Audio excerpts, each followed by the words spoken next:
Ну, я говорю, сначала контур делаешь, выбираешь, на какую глубину примерно, а потом начинаешь его выбирать.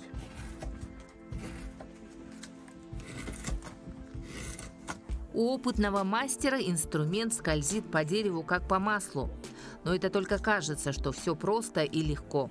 Умение работать с деревом пришло к мастеру-самоучке со временем. Свое давнее детское увлечение мужчина вспомнил и занялся им основательно только тогда, когда вышел на пенсию. А все началось с подарка сына. Сын старший учился в Новосибирске, привез мне инструмент вот этот вот. А это уже для барельефных инструмент.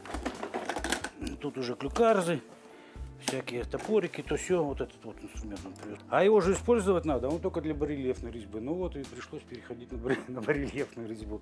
Но она мне больше нравится. Интереснее, как-то сложнее. Чем сложнее, тем интереснее. До выхода на пенсию Александр Смертин работал автоэлектриком, водителем, механиком и даже мотористом на корабле. А когда появилось много свободного времени, резьба по дереву стала главным его увлечением. Вот что бы я на пенсии делал? На диване лежал. Ну и все, больше что, ну книжки читал. А тут все-таки интереснее. У меня зима пролетает, я не успеваю оглянуться. Деревянные картины, панно, иконы, резная мебель украшают дом и внутри, и снаружи.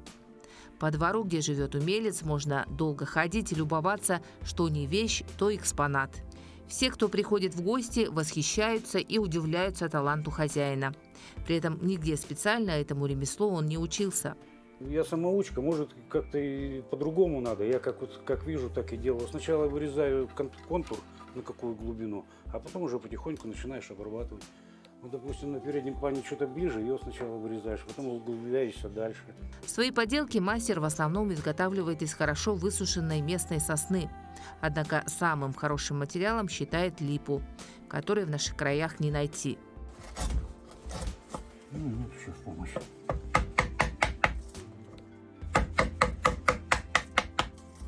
Это панно с индейцем скоро станет очередным украшением двора.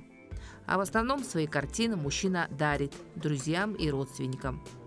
Главный же ценитель творчества – супруга Виктория, которая и уговорила показать творчество мужа нашей съемочной группе. Сам мастер – человек скромный и, видимо, поэтому нигде свои работы не выставлял. Однако мы посчитали, что такой талант, притом не лишенный искрометного юмора, грех скрывать. И наш герой после съемок сюжета уже подумывает об участии в какой-нибудь выставке. Так что, возможно, скоро где-нибудь можно будет увидеть удивительные резные картины народного умельца из Томота. Туяра Филиппова, Семен Семенов, Алданский улус.